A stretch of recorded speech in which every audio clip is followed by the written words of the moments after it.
আসসালামু আলাইকুম রহমতুল্লাহি বারাকাতু। আজকে হচ্ছে আমার ডে 3। সো আমি এখানে একটা অপরচুনিটি খোঁজার ট্রাই করতেছি। কিন্তু আমি আবার কালকের যে মার্কেটটা প্রিভিয়াস মার্কেটটা দেখার পরে আজকে সেম জায়গা থেকে আরেকটা স্ট্রং জোন ক্রিয়েট করলাম ৪,৪৭৫। যদি ওখানে মার্কেট আসে একটা স্পাই ক্যান্ডেল বা লিকুইডিটি ক্যান্ডেল দেয় তখন ওখান থেকে আমি একটা ট্রেড নিব। সো এখান থেকে আমি দেখা যাক কি হয়, রেজিস্ট্যান্স ড্র করলাম, করলাম।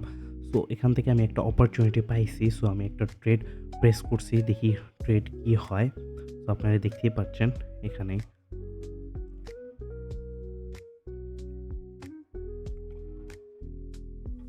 সো এখান থেকে আমি ট্রেডটা নিয়ে ফেলছি। সো আই থিঙ্ক আমার 90% চান্স এই ট্রেডটা উইন হওয়ার। এখন দেখা যাক। তারপর আমার একটু ট্রেডটা যাওয়ার পরে আমি একটু আবার ব্রেক ইভেন করে দিছি, কেন আমার রিস্ক নেওয়ার দরকার নেই। সো দেখা যাক কি হয়। তো আমাদের কিছু করার নাই, আমাদের ব্রেক ইভেনটা হিট করছে। তো আর কি করার, যা আছে দেখা যাবে। সো এখানে আমি কিছু স্ক্রিনশট দিচ্ছি, আপনারা ওগুলো দেখে নেন। হিয়ারস আর সাম প্রুফ।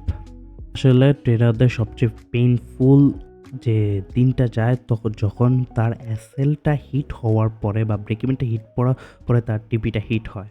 So bad